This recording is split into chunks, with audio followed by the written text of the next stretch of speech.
ठीक है बच्चों, अब नेक्स्ट टॉपिक पे आ जाओ, algebra of continuous function. Algebra of continuous function में थ्योरम नंबर में 1 में क्या है कि suppose F and G be two real functions continuous at real number C. हमारे पास एफ और जी दो रियल फंक्शंस दे रखे हैं जो कि कंटिन्यूअस है किस पे, एक रियल नंबर सी पे। तो फर्स्ट में क्या बोल रहा है थ्योरम, थ्योरम 1 का फर्स्ट पार्ट क्या है कि एफ और जी जो फंक्शन होगा ना वो भी सी पर कंटिन्यूअस होगा, एफ प्लस जी।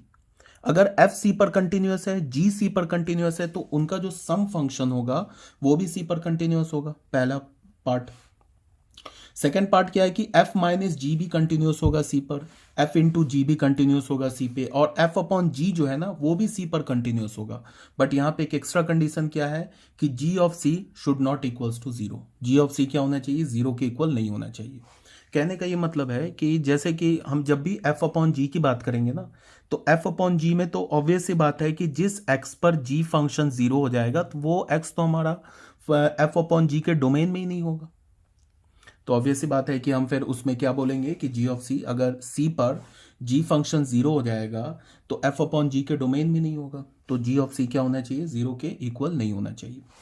तो यहां से ये बात हो गई। इसको चाहो तो याद रख सकते हो, चाहो तो प्रूफ भी कर सकते हो। अच्छा, इसका थोड़ा हम एक्सटेंशन क्या होगा इस थ्योरम का, मतलब एक्सटेंशन बोलने का ये मतलब है कि इसको थोड़ा हम और कैसे एलोबरेट कर सकते हैं।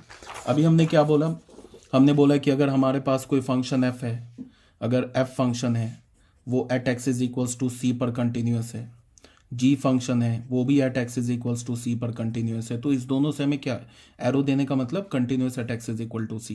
तो इसका मतलब क्या हमें पता चला, F plus minus G function ये भी क्या होगा, continuous at x is equals to C पर होगा। एफ इंटू जी फंक्शन क्या होगा, ये भी कंटिन्यूअस होगा x is equal to C पर। एफ अपॉन जी फंक्शन क्या होगा, ये भी कंटिन्यूअस होगा x is equal to C पर। मान लो कि हमारे पास अब एफ एक फंक्शन है जो कि डिफाइन है D1 डोमेन पे और ये इस पर कंटिन्यूअस है, और एक जी फंक्शन है जो कि डिफाइंड है D2 डोमेन पर, ये भी इस पर कंटिन्यूअस है। तो एफ और जी का जो कॉमन डोमेन होगा उसको हम क्या बोलेंगे, D1 इंटरसेक्शन D2। तो इस D1 इंटरसेक्शन D2 पर क्या हो जाएगा, एफ प्लस जी कंटिन्यूअस हो जाएगा, ये क्या हो जाएगा, कंटिन्यूअस हो जाएगा।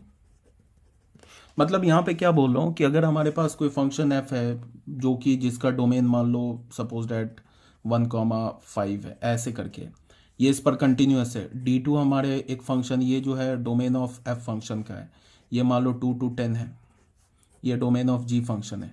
तो एफ फंक्शन अपने 1 to 5 इस पूरे डोमेन पर कंटिन्यूअस है, जी फंक्शन भी इस पूरे डोमेन पर कंटिन्यूअस है। तो इसका D1 इंटरसेक्शन D2 क्या होगा, D1 इंटरसेक्शन D2 हो जाएगा हमारा 2 to 5। इस पर हमारा एफ प्लस जी क्या हो जाएगा, कंटिन्यूअस हो जाएगा। इसको हम ऐसे भी बोल सकते हैं कि sum of two continuous function is a continuous function, product of two continuous function is a continuous function, या difference of two continuous function continuous function होगा, या फिर quotient of two continuous function is a continuous function. जैसे कि अगर दो continuous function का जो सम, डिफरेंस, प्रोडक्ट और कोशिएंट क्या होता है, कंटिन्यूअस होता है। जैसे ही हमने एफ प्लस जी फंक्शन बोला ना, तो क्या हो जाएगा, एफ प्लस जी फंक्शन का जो डोमेन होगा वो क्या होगा, ये फिर हम एडिशन ऑफ फंक्शन से जानते हैं, दोनों के डोमेन का इंटरसेक्शन। तो अगर एफ अपने डोमेन पे कंटिन्यूअस है, मेरी बात को सुनो ध्यान से, एफ प्लस जी अगर मैंने बोला तो एफ प्लस जी का डोमेन क्या हो गया, एफ का डोमेन और जी के डोमेन का इंटरसेक्शन। ठीक है, तो अगर एफ अपने डोमेन पे कंटिन्यूअस है, जी अपने डोमेन पे कंटिन्यूअस है, तो उनका जो कॉमन डोमेन का जो कॉमन एलिमेंट होगा, मतलब D1 इंटरसेक्शन D2 होगा, उस पे एफ प्लस जी डिफाइंड हो जाएगा। एफ प्लस जी डिफाइंड भी होगा और कंटिन्यूअस भी होगा। तो इसको हम क्या बोल सकते हैं कि दो कंटिन्यूअस फंक्शन का सम भी कंटिन्यूअस होता है, डिफरेंस भी कंटिन्यूअस होता है, प्रोडक्ट भी कंटिन्यूअस होता है, और कोशिएंट भी कंटिन्यूअस होता है। एफ प्लस जी की जहां बात करेंगे ना, तो उन एफ और जी के डोमेन का वो इंटरसेक्शन हो जाएगा। ठीक है, तो इसका क्या मतलब है कि कंटिन्यूअस फंक्शन का सम, डिफरेंस, कोशिएंट, प्रोडक्ट सब कंटिन्यूअस होता है। यहाँ पे हम लोग क्या बात कर रहे हैं, यहाँ पे बात कर रहे हैं एक पर्टिकुलर पॉइंट पे। अगर एफ हमारा सी पे कंटिन्यूअस है, जी हमारा सी पे कंटिन्यूअस है, तो एफ प्लस जी भी सी पे कंटिन्यूअस होगा, डिफरेंस भी सी पे कंटिन्यूअस होगा, प्रोडक्ट भी सी पे कंटिन्यूअस होगा, कोशिएंट भी सी पे कंटिन्यूअस होगा। यहाँ पे एक्स्ट्रा कंडीशन क्या है कि G of C should not equals to zero. चलो इसको प्रूफ कर लेते हैं। प्रूफ में क्या बोल रहा है कि F is continuous, F is continuous at x is equals to C. अगर एफ हमारा सी पे कंटिन्यूस है तो यहाँ से हमें क्या पता चल रहा है, limit x is tending toward C, F of x ये किसके इक्वल होगा, एफ ऑफ सी के। फिर क्या हमारा G is continuous at x is equals to सी, सी पर कंटिन्यूस है तो यहाँ से हमें क्या पता चला, limit x is tending toward C, ji of x किसके इक्वल होगा, जी ऑफ सी के। अब हम कंटिन्यूटी चेक करते हैं एफ प्लस जी का, किस पर, सी पर। तो यहाँ क्या लिखेंगे, limit x is tending toward C, F plus ji function का कंटिन्यूटी चेक करते हैं सी पर। तो इसको हम क्या लिख सकते हैं, limit x is tending toward C, F plus ji of x को क्या लिख सकते हैं, सम ऑफ फंक्शन से F x plus G X लिख सकते हैं। ये हमने क्या लिखा, ये तो सम ऑफ फंक्शन से लिखा, हमें पता है ना ऐसे लिखते हैं, F plus ji of X, F plus ji of x को हम क्या लिखते हैं, ऐसे लिखते हैं ना, या प्लस माइनस एक्स को लिखते हैं ना, f x plus minus g x. F into g of x को क्या लिखते हैं, f x into g x ऐसे लिखते हैं, या f upon g of x को क्या लिखते हैं, f x upon g x ऐसे लिखते हैं। ये तो हमें ऑलरेडी पता है तो यहाँ पे हमने लिख लिया। फिर लिमिट से हमें क्या पता है कि दो फंक्शन को ऐड करके लिमिट निकालो या लिमिट निकाल के ऐड करो, बात बराबर है।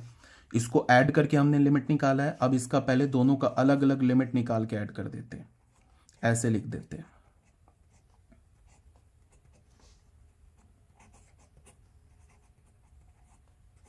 ये तो इक्वल हो जाएगा, सॉरी, इसको हम क्या लिख सकते हैं, इसको लिख सकते हैं एफ ऑफ सी, यहाँ पे देख लो इसको यूज कर लिया, इसको हमने लिख लिया एफ ऑफ सी, इसको क्या लिख सकते हैं, जी ऑफ सी।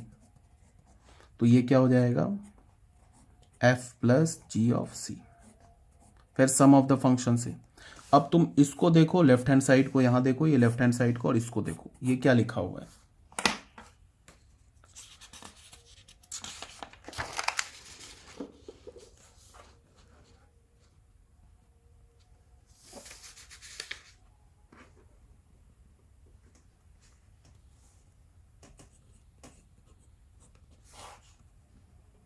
ये क्या लिखा हुआ है, limit x is tending toward C, F plus ji of x, ये किसके इक्वल है, ये f plus ji of c के इक्वल है।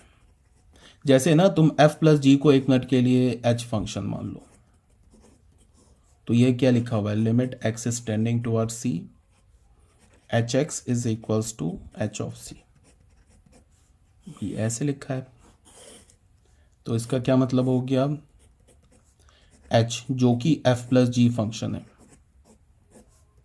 Is continuous at x is equals to सी, सी पर कंटिन्यूअस होगा, ठीक है, ये तो क्लियर होना चाहिए। तो सिंपल सा है। अब सेम लाइन पे तुम क्या कर सकते हो, यहाँ पे डिफरेंस फंक्शन, बस यहाँ पे प्लस की जगह माइनस हो जाएगा, एफ इंटू जी, यहाँ पे F x plus G x है तो F x into g x हो जाएगा। सेम लाइन पे तुम क्या कर सकते हो, ये नेक्स्ट सेकंड थर्ड और फोर्थ जो पार्ट है ये प्रूव कर सकते हो, ठीक है। अब यहाँ पे रिमार्क में क्या है, जैसे एनसीईआरटी में एक है रिमार्क, रिमार्क में क्या लिखा है कि जैसे हमने अभी क्या बोला, हमने बोला कि अगर f कंटिन्यूस है और g कंटिन्यूस है तो f इंटू जी भी कंटिन्यूस होगा, ठीक है। तो मान लो कि हमने अगर f और g कंटिन्यूस है तो इसका क्या मतलब हो गया कि ऐसे मतलब हो गया, limit x is tending toward c, f x is equals to f of c, and limit x is tending toward c, g x is equal to g of c. f अगर c पे continuous है और g c पे continuous है तो इसके ये meaning हो गए। अब अगर मैंने ऐसे लिखा, limit x is tending toward c, f into g of x, इसको हम क्या लिखेंगे, इसको लिखेंगे ना f into g of c. इसका मतलब क्या है कि f इंटू जी भी क्या हमारा c पे कंटिन्यूस है। अब इसमें हम एक पर्टिकुलर एग्जांपल लेते हैं, f फंक्शन को ना हम एक कांस्टेंट फंक्शन मान लेते हैं। मान लेते हैं कि ये जो हमारा एफ एक्स फंक्शन है ये किसके इक्वल हो गया, लैम्डा के इक्वल हो गया, और लैम्डा क्या हमारा रियल नंबर है, ठीक है। तो एफ एक्स को अगर हमने एफ फंक्शन को एक लैम्डा फंक्शन मान लिया तो इसमें हम एफ की जगह लैम्डा पुट कर देते हैं, तो हमें क्या मिलेगा, limit x is tending towards c, यहाँ पे lambda into g of x,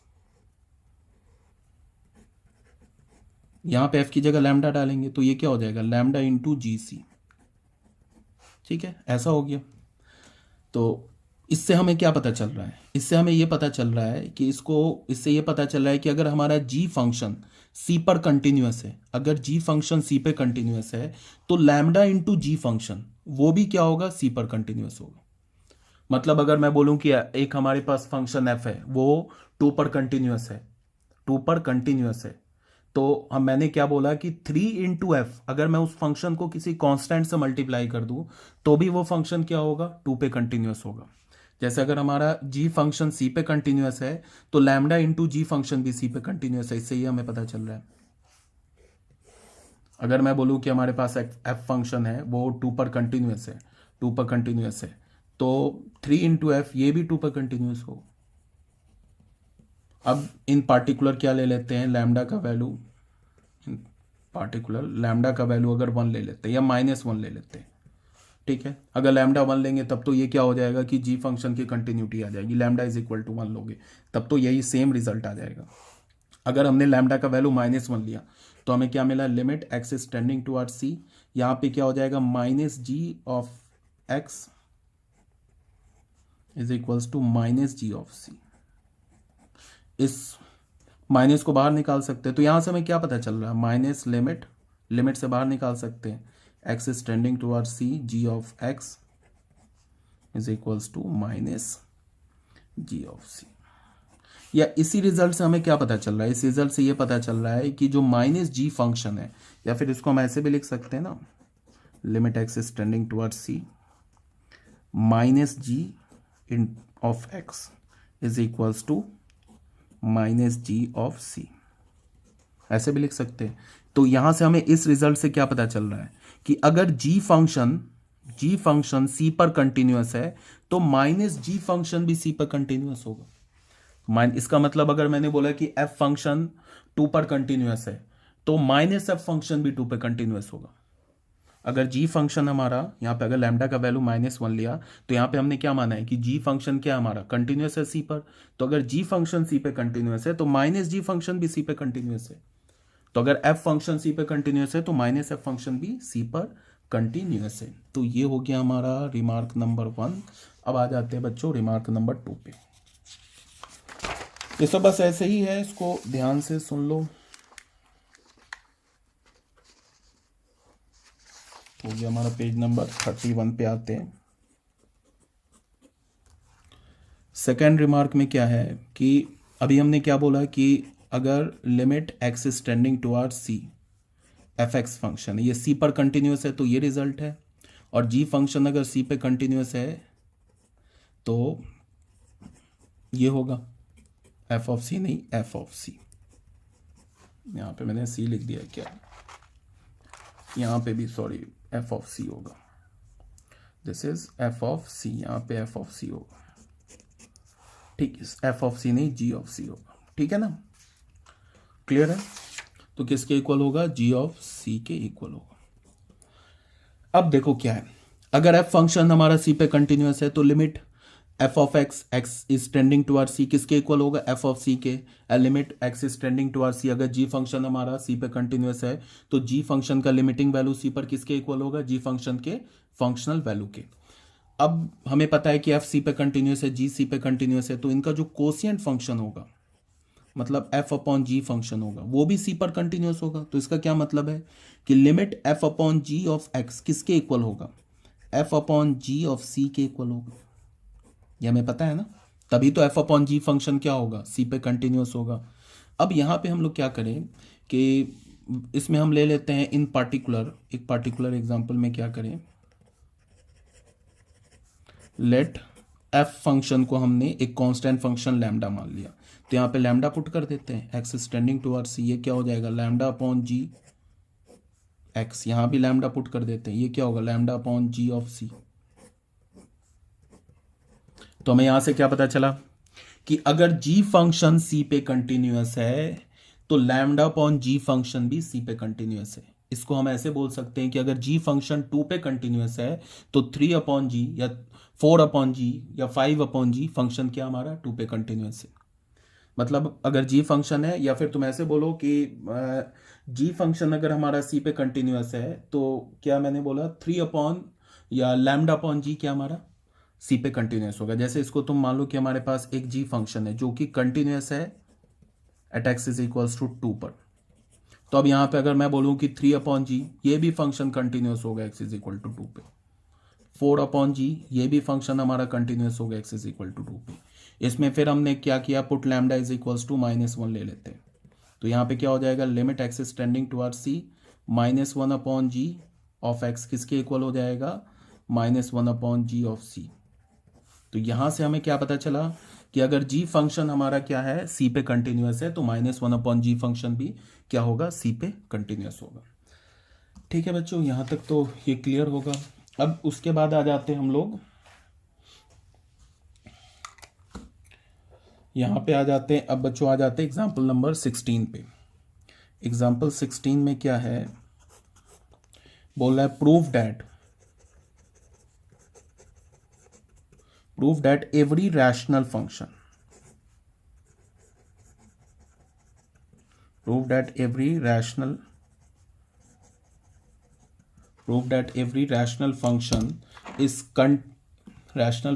is continuous।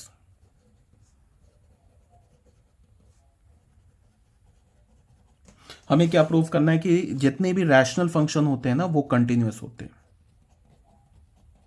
ये हमें प्रूव करना है। कैसे प्रूव करेंगे, सबसे पहले तो रैशनल फंक्शन होता क्या है। रैशनल फंक्शन को अगर हमने एफ एक्स बोला तो वो होता है P x upon q x के फॉर्म का। अभी हम लोग क्वेश्चन नहीं सॉल्व करें, अभी मैं रैशनल फंक्शन समझा रहा हूं, where p x and q x are polynomial function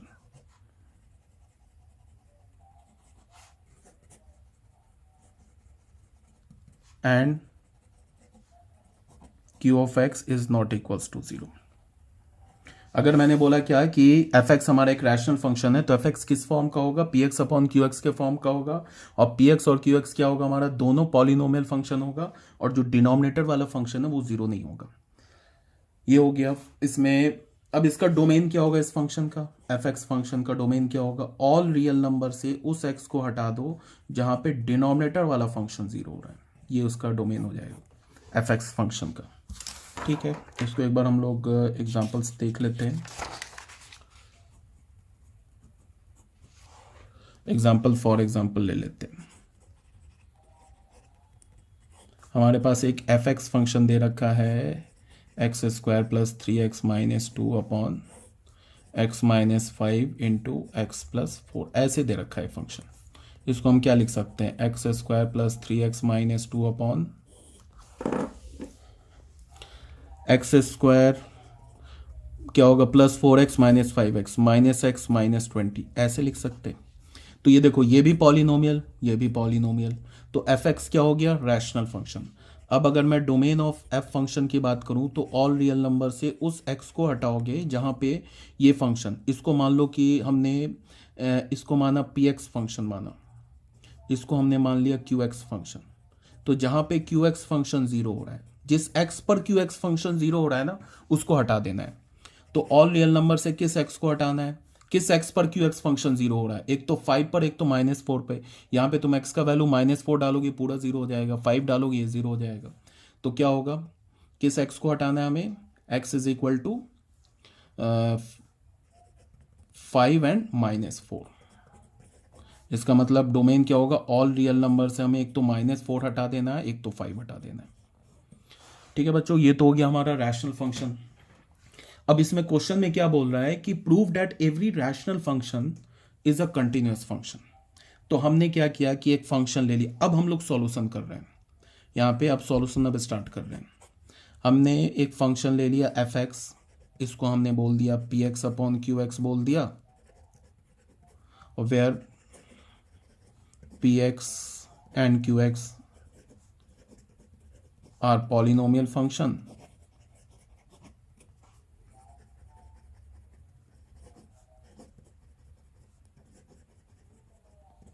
and q x is not equals to zero, q x हमने बोला जीरो के इक्वल नहीं है। अब हम लोग मान लेते हैं कि इसमें let C belongs to R minus such that q x is not equals to zero. एक हमने एलिमेंट, एक रियल नंबर लिया। कैसा रियल नंबर लिया? जो जिस रियल नंबर पे डिनोमिनेटर फंक्शन क्या हो रहा है, जीरो नहीं हो रहा है। मतलब C किस सेट का एलिमेंट है? All real number minus those x such that q x is not equals to zero. हमने एक ऐसा रियल नंबर लिया जिस रियल नंबर पे डिनोमिनेटर फंक्शन जीरो नहीं हो रहा है। तो वो रियल नंबर क्या होगा? वो इस एफ एक्स फंक्शन के डोमेन का एलिमेंट होगा, एफ एक्स फंक्शन के डोमेन का एलिमेंट होगा। तो अब हम लोग क्या करेंगे कि limit x is tending towards c, f x निकालेंगे। तो वो किसके इक्वल होगा? वो ऐसे ही होगा ना, limit x is tending towards c, f x को क्या हमने बोला? P x upon q x.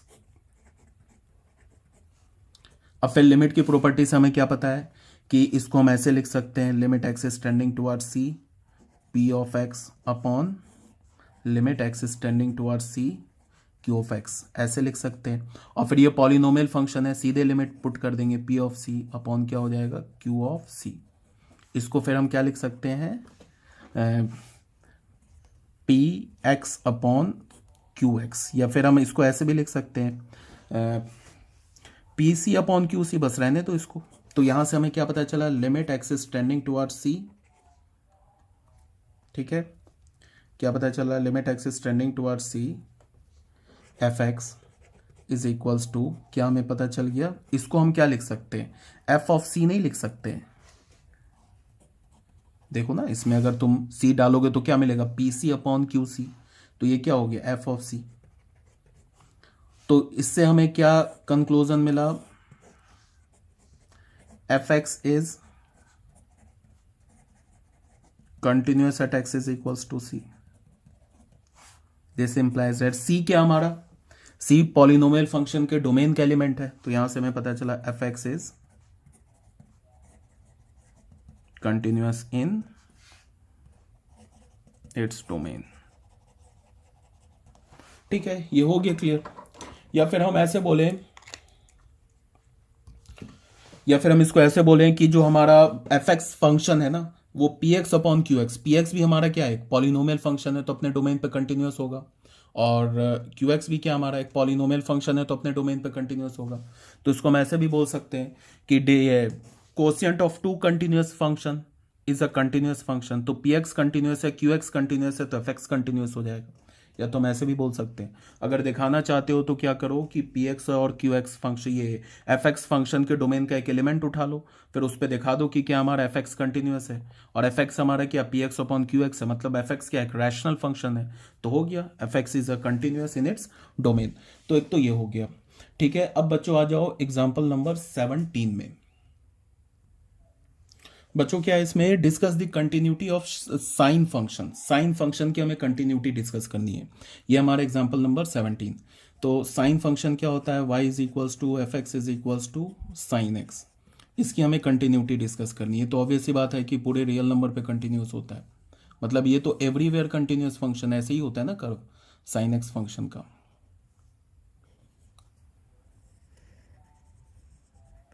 ये जीरो हो गया, यहाँ पे क्या होता है? मैक्सिमम 1, यहाँ पे मिनिमम क्या होता है? -1।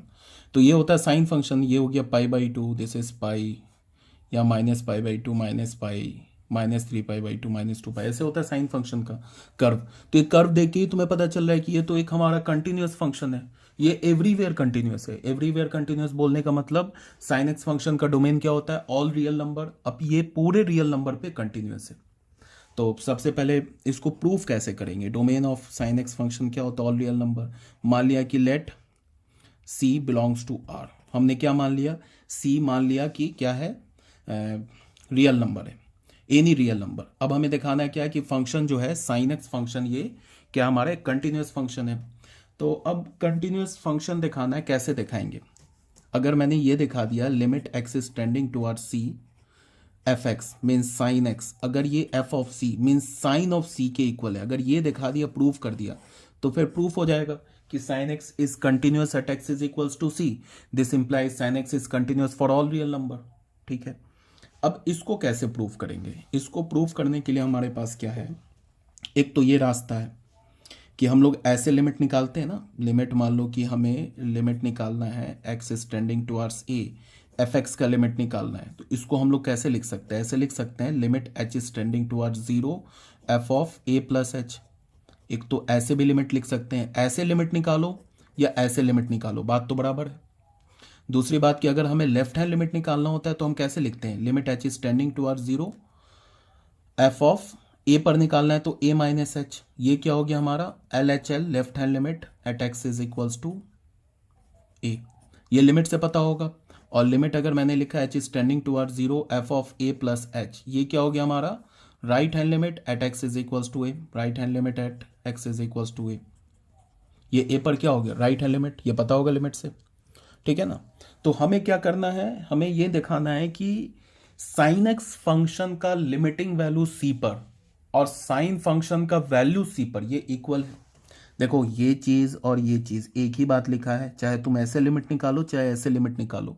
इसी में अगर हमने h को निगेटिव माना ना तो लेफ्ट हैंड लिमिट आ जाएगा, और इसमें हमने h को निगेटिव माना हाँ तो लेफ्ट हैंड लिमिट आ जाएगा, और h को पॉजिटिव माना तो राइट हैंड लिमिट आ जाएगा, ठीक है। तो हम लोग क्या करेंगे, ये वाला लिमिट का फॉर्मूला यूज करेंगे। इसमें हमने क्या बोला, लिमिट, इससे लेफ्ट हैंड लिमिट और राइट हैंड लिमिट इकट्ठे आ रहा है, इससे लेफ्ट हैंड लिमिट निकालना है तो इस फॉर्मूले से निकाल लो, राइट हैंड लिमिट निकालना है तो इस फॉर्मूले से निकाल लो।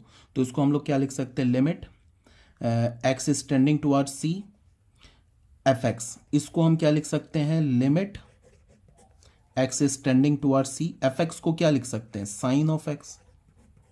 इसको फिर हम क्या लिख सकते हैं, लिमिट एच को कर दिया हमने जीरो और यहां पे क्या कर दिया sine of x plus h कर दिया, ठीक है, एक्स प्लस एच नहीं C plus H,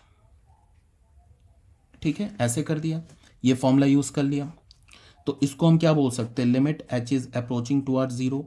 sign a plus b का फॉर्मूला क्या होता है, sine a into cos b plus cos a into sine b. तो साइन ए क्या हो गया इंटू कॉस बी तो cos h plus cos a तो कॉस ऑफ सी, ए का काम कर रहा है सी, इंटू साइन एच, ऐसे लिख लिया। फिर हमें क्या पता है कि साइन सी ये क्या है हमारा, ये तो कांस्टेंट का काम कर रहा है ना, एच हमारा वेरिएबल है, लिमिटिंग वेरिएबल है, तो सी तो कांस्टेंट का काम कर रहा है। सी हमारा किसका काम कर रहा है, कांस्टेंट का। तो पहले तो इसको हम लिमिट की प्रॉपर्टी से क्या लिख सकते हैं, limit h is tending towards zero, ऐसे अलग अलग कर लिया, sine of c into cos of H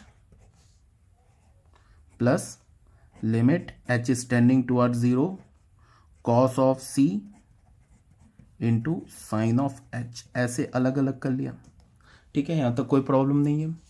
उसके बाद हमें पता है क्या, लिमिटिंग वेरिएबल क्या एच, तो इसका मतलब कि ये तो कांस्टेंट का काम कर रहा है सी, ये तो आ जाएगा लिमिट से बाहर। तो इसको हमने क्या लिखा, साइन ऑफ सी यहां पे ऐसे बाहर कर दिया और limit h is tending towards zero cos of H कर दिया। यहां पे क्या बाहर आ जाएगा, ये बाहर आ जाएगा कॉस ऑफ सी, तो ये हो गया cos of c into limit h is approaching towards zero sine of h, ठीक है।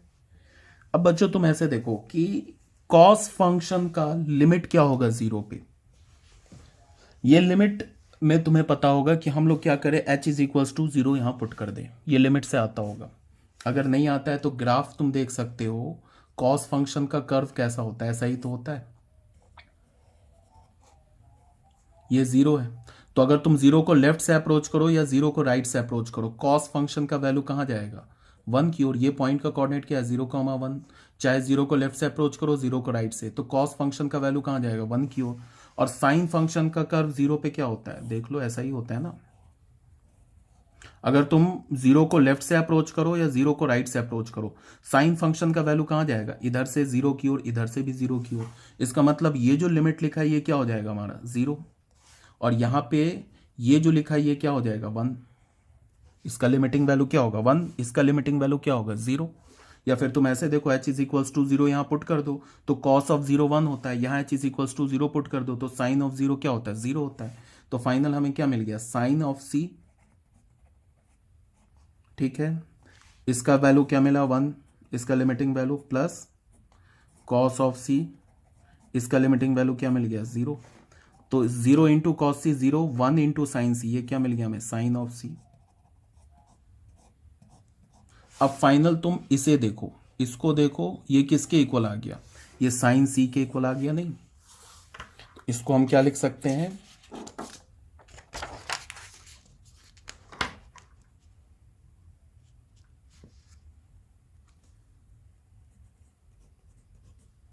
हमें क्या मिल गया, हमें मिल गया limit x is approaching towards c, sine of x is equals to sine of c. तो यहां से हमें क्या पता चला, this implies that sine of x function is continuous at x is equals to c. This implies that sin x is continuous for all x belongs to r। जितने भी real number है ना उस पे sin x फंक्शन क्या हो गया, continuous हो गया। तो sin x अगर सारे रियल नंबर पे कंटिन्यूअस हो गया तो फिर sin x को हम क्या बोलेंगे, sin x function is everywhere continuous, ये पूरे रियल नंबर पे कंटिन्यूअस है। ये बात आ गई समझ में। सेम लाइन पे cos x फंक्शन को भी हम प्रूव कर सकते हैं कि cos x भी हमारा क्या है, एवरीवेयर कंटिन्यूअस है। बट tan x हमारा कंटिन्यूअस फंक्शन तो है बट एवरीवेयर कंटिन्यूअस नहीं है, बिकॉज tan x फंक्शन का डोमेन ऑल रियल नंबर नहीं होता है। अब मेरी बात को सुनो, जितने भी ट्रिग्नोमेट्रिक फंक्शन है ना, sine, cos, tan, cosecant, secant और कोट टेंजेंट, ये जो 6 ट्रिग्नोमेट्रिक फंक्शन है ये अपने डोमेन पर कंटिन्यूअस होते हैं, याद रखना, ठीक है। जिसमें सिर्फ साइन एक्स और cos x function everywhere continuous होता है और बाकी ten x, cosecant x, secant x और कोट टेंजेंट एक्स ये कंटिन्यूअस होता है। अब तुम बोलोगे कि टेंजेंट फंक्शन में क्या होता है कि वो तो साफ साफ दिखता है कि वो π/2 पे टूट गया, तो जिस पॉइंट पर वो टूटता है ना या जंप मारता है उस वो पॉइंट फंक्शन के डोमेन में ही नहीं है, इसको याद रखो, ठीक है। जैसे tan x क्या हुआ, π/2 पे ब्रेक करता है, ग्राफ अगर तुम्हें आता होगा tan x का तो π/2 पे ब्रेक करता है। sin x क्या होता है, पाई के इंटी है, cosecant x, cosec x function क्या होता है, वो किस पर ब्रेक करेगा, वो पाई पर ब्रेक करेगा, 2π पे, -π पे, इस सब पे ब्रेक करेगा। तो जिस पॉइंट पर वो ब्रेक करता है ना या टूटता है उसका कर्व, वो पॉइंट कोसेकेंट एक्स फंक्शन के डोमेन में ही नहीं है। तो जितने भी ट्रिग्नोमेट्रिक फंक्शंस होते हैं वो सारे ट्रिग्नोमेट्रिक फंक्शंस कंटिन्यूअस होते हैं, जिसमें से sign x and cos x क्या हो गया, एवरीवेयर कंटिन्यूअस। एवरीवेयर कंटिन्यूअस बोला तो ऑब्वियसली बात है कि कंटिन्यूअस भी हो गया, ठीक है, इसमें कोई प्रॉब्लम नहीं है।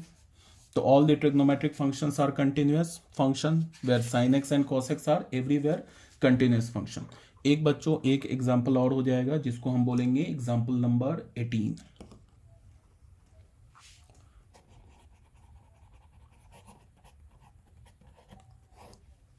इसमें क्या बोल रहा है, prove that the function defined by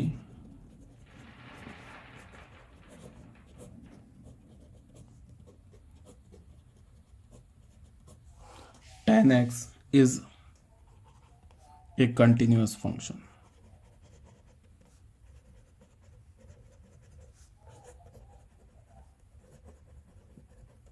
हमें क्या प्रूव करना है कि ये जो tan x फंक्शन है ना वो एक कंटिन्यूअस फंक्शन है, ठीक है। तो प्रूफ करने के जैसे इसको हम लोग सॉल्व करते हैं। हमने लिया f(x) is equals to tan x function को क्या बोलते हैं, tan x फंक्शन होगा हमारा sin x upon cos x function. अब अगर हमें डोमेन निकालना है tan x फंक्शन का तो क्या होगा, ऑल रियल नंबर से उस x को हटाएंगे जहाँ पे denominator function that is cos x function 0 हो जाएगा। तो क्या होगा, all real number minus x such that cos x कहाँ 0 होता है, π/2 के ऑड मल्टीपल पे। तो इसका मतलब क्या होगा, x is equals to 2n + 1 π/2 where n belongs to z, ठीक है। तो ये तो हमारा हो गया फंक्शन का डोमेन हो गया। अब हमें क्या प्रूफ करना है कि tan x function continuous function है।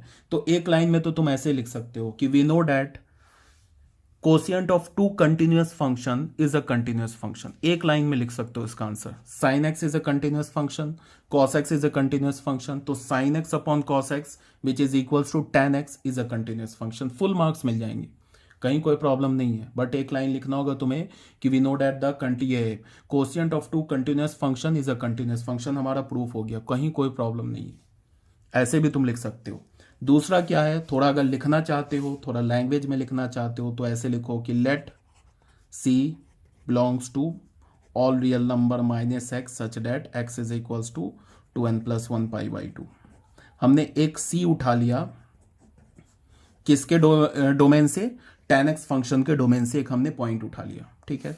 उसके बाद हमने क्या किया, limit x is tending towards c f x, जिसको हमने क्या बोला, limit x is tending towards c f x को हमने बोला tan x, इसको हमने लिखा limit x is tending towards c, tan x हमारा क्या है, sin x upon cos x।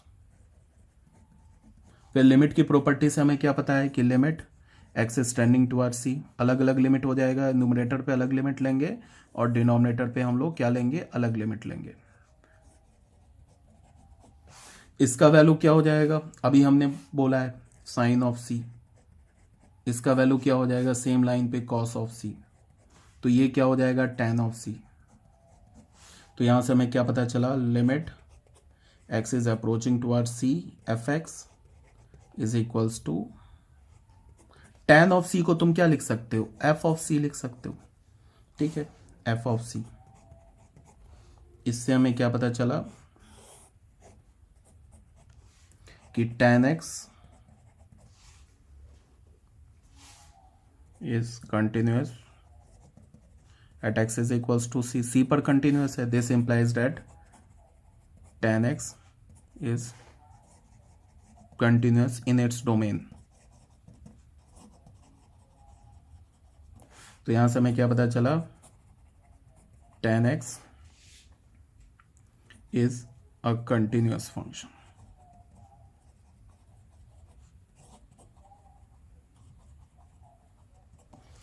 बच्चों बात आ गई समझ में, यहाँ पे क्या मैंने बोला कि एक तो ये रास्ता है कि we know that tan x जो फंक्शन है इज द, एक तो हम लोग ऐसे बोल सकते हैं कि tan x जो फंक्शन है कोशिएंट है टू कंटिन्यूअस फंक्शन का, hence we know that the quotient of two continuous function is a continuous function, hence tan x is a continuous function। एक तो ये रास्ता है, दूसरा रास्ता क्या है, ऐसे दिखा दो, ये भी काम चल जाएगा। बच्चों अब हो गया हमारा एग्जाम्पल नंबर 18, दो एग्जाम्पल्स और बचे, एग्जाम्पल 19 एंड एग्जाम्पल 20। एग्जाम्पल 19 और 20 से पहले एक थ्योरम है पेज नंबर 158 में, जिसको हम बोलते हैं थ्योरम नंबर 2। देखो ये थ्योरम नंबर 2 है हमारा, उसके बाद ये एग्जाम्पल 19 है, एग्जाम्पल 20। ये थ्योरम नंबर 2 हम लोग डिस्कस करेंगे नेक्स्ट वीडियो में, और उसके बेस पे हम लोग करेंगे एग्जाम्पल 19, एग्जाम्पल 20। उसके बाद आ जाता है हमारा एक्सरसाइज 5.1। जितने क्वेश्चन है ना 1 2 3 1 बाय 1 मैं सारे क्वेश्चन सॉल्व करूंगा अप टू 34 क्वेश्चन तक। तो भले ही वीडियो थोड़ा लंबा हो रहा है, ठीक है, लेकिन फिर हम लोग कर भी तो रहे हैं, सारे क्वेश्चंस कर रहे हैं, काफ़ी डिटेल से मैं एक्सप्लेन भी कर रहा हूँ हर एक क्वेश्चन को, हर एक थ्योरी को, ठीक है। तो नेक्स्ट वीडियो में हम लोग स्टार्ट करेंगे theorem number 2, then example 19 20, then exercise 5.1। Okay.